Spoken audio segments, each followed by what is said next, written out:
ಉಡೀಸ್.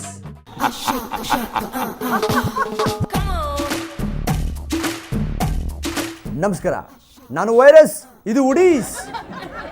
ರೆಸ್ಟಲ್ಲಿರೋ ಗೆಸ್ಟನ್ನ just pickup ಮಾಡಿ ಕಾಲೆಳೆಯೋದೇ ನಮ್ಮ ಕೆಲಸ.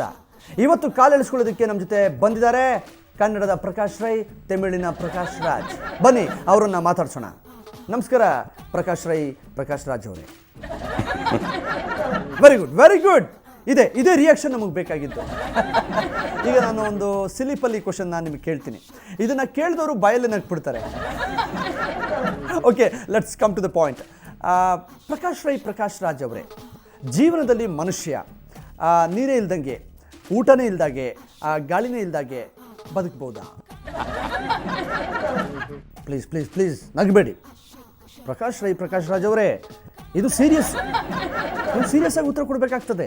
ಅಯ್ಯೋ, ಒಳ್ಳೆ ಹೆಂಗೆ ಬೇಕಾದ್ರೆ ಬದುಕ್ಬೋದ್ರಿ, ಅವನು ಇಷ್ಟಪಟ್ಟಂಗೆ ಬದುಕ್ಬೋದು. ಓ ಹೌದಾ? ಓಕೆ, ಈಗ ನಾವು ವಿಷಯಕ್ಕೆ ಬರೋದೇ ಆದರೆ, ನೀವು ಸಿನಿಮಾನಲ್ಲಿ ಟೈಮ್ಗೆ ಸರಿಯಾಗಿ ಹೋಗಲ್ವಂತೆ, ಮತ್ತು ಡೈರೆಕ್ಟ್ರು ಹೇಳಿದ ಕಥೆನ ಒಪ್ಕೊಂಡ್ಬಿಟ್ಟು ನೀವು ಶೂಟಿಂಗ್ ಟೈಮ್ನಲ್ಲಿ ಬದಲಾಯಿಸ್ಬಿಡ್ತೀರಂತೆ. ಆಮೇಲೆ ಸಿಕ್ಕಾಬಿಟ್ಟೆ ಆ್ಯಟಿಟ್ಯೂಡ್ ತೋರಿಸ್ತೀರಂತೆ ನೀವು. ಆ್ಯಟಿಟ್ಯೂಡ್ ನನಗಿಲ್ಲ. ಬೇಸಿಕಲಿ ಕೆಲಸ ಮಾಡ್ಬೇಕಾದ್ರೆ ಒಪ್ಕೊಳ್ತಾರೋ ನಂಬಿಕೆ ಅಂತಾನೆ ಎಲ್ಲ ಕೆಲಸನೂ ಮಾಡ್ತೀವಿ. ಪ್ರಕಾಶ್ ಸರ್, ಏನು ಹೀಗೆ ಮಾತಾಡ್ತಾ ಇದ್ದೀರಾ? ಡೈರೆಕ್ಟ್ರ್ ಹೇಳಿದ್ದನ್ನು ನೀವು ಒಪ್ಕೋಬೇಕು. ನೀವು ಹೇಳಿದ್ದನ್ನು ಡೈರೆಕ್ಟ್ರ್ ಯಾಕೆ ಒಪ್ಕೋಬೇಕು? ನೀವು ಹೇಳೋದನ್ನು ಡೈರೆಕ್ಟ್ರ್ ಒಪ್ಕೋಬೇಕು ಅಂದರೆ ಡೈರೆಕ್ಟ್ರ್ ಹಾಕಿಬೇಕು, ನೀವೇ ಡೈರೆಕ್ಟ್ ಮಾಡ್ಬೋದಲ್ಲ. ಯಾಕೆ ಒಪ್ಕೋಬೇಕು ಅಂದರೆ ನಾನು ವಿಭಿನ್ನ ಅನ್ನೋ ಕಾರಣಕ್ಕೆ ಒಪ್ಕೋಬೇಕು. ಅಂಥದ್ದೇನಿದೆ ನಿಮ್ಮಲ್ಲಿ ವಿಭಿನ್ನ? ಯಾರು ನೋಡದೇ ಇರೋದಾ? ಯಾರು ಕಾಣದೇ ಇರೋದಾ? ಥೋ, ಎರಡೂ ಒಂದೇ ಮೀನಿಂಗ್ ಅಲ್ವಾ? Meaning is very important. ಅಂಥದ್ದೇನಿದೆ ನಿಮ್ಮಲ್ಲಿ ವಿಭಿನ್ನ? ಹೇಳಿ ಹೇಳಿ ಹೇಳಿ ಹೇಳಿ ಪ್ರಕಾಶ್ ರಾಜ್. ಒಳ್ಳೆ ಕಥೆ ಆಯ್ತಲ್ಲ ನಿಮ್ಗೆ. ಏನು ಕತೆ? ಏನು ಕತೆ? ಸ್ವಲ್ಪ ಸೀರಿಯಸ್ ರೀ, ಸೀರಿಯಸ್. ಸೀರಿಯಸ್ ಅಂತ ಸೀರಿಯಸ್ ಆಗಿಬಿಡ್ಬಿಡಿ ನೀವು. ಅವರೇ ಸೀರಿಯಸ್ ಅಂದ ತಕ್ಷಣ ಬಾಯಿ ಮೇಲೆ ಬೆಳ್ಳು ಹಿಡ್ಕೊಂಡ್ಬಿಟ್ರಲ್ಲ ನೀವು. ಪ್ರೋಗ್ರಾಮ್ ಸ್ವಲ್ಪ ಚಾರ್ಜ್ ಇರಲಿ ಅಂತ ಹಾಗೆ ಹೇಳಿದೆ ಅಷ್ಟೇ. ಓಕೆ ಪ್ರಕಾಶ್ ರೈ, ಪ್ರಕಾಶ್ ರಾಜ್ ಅವರೇ, ಈಗೇನಪ್ಪ ಅಂತಂದರೆ, ತಮಿಳಲ್ಲಿ ಸಿನಿಮಾ ಮಾಡಿಬಿಟ್ಟು ಅದನ್ನೇ ತೊಗೊಂಬಂದು ಕನ್ನಡದಲ್ಲಿ ಮಾಡಿಬಿಟ್ರೆ ಅದನ್ನು ವಿಭಿನ್ನ ಅಂತ ಕರೀತಾರೆ. ಅದು ನಿಮಗೆ ವಿಭಿನ್ನವೇ? ಯಾರು ಹೇಳಿದ್ರು? ನಾನು ಯಾವತ್ತೂ ಹೇಳಿಲ್ಲ. ಅದನ್ನು ಹೇಳಿಲ್ಲ ಅಂದರೆ ಹೇಗೆ? ಏನಾದರೂ ಸರಿಯಾಗಿ ನೆಟ್ಟಿಗೆ ಉತ್ತರ ಕೊಡಿ.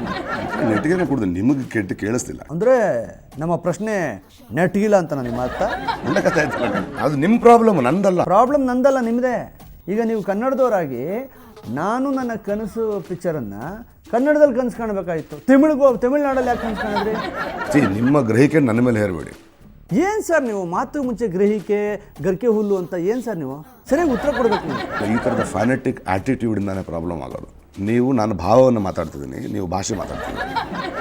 ನಾನು ಅರ್ಥವನ್ನು ಮಾತಾಡ್ತಿದ್ದೀನಿ, ನೀವು ಶಬ್ದವನ್ನು ಮಾತಾಡ್ತಿದ್ದೀರಿ. ಸಿಂಪಲ್.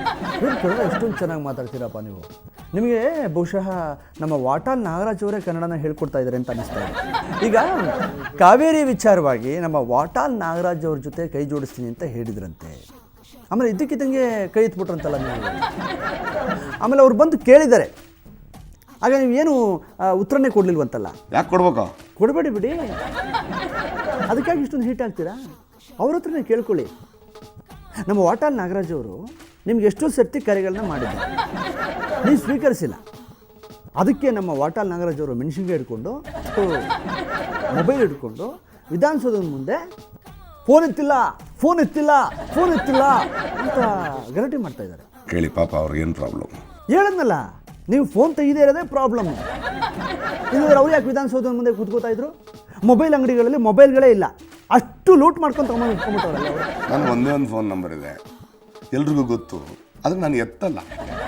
ಎತ್ತಬೇಡಿ ಫೋನ್ನ, ಒತ್ತಿದ್ರೆ ಸಾಕು.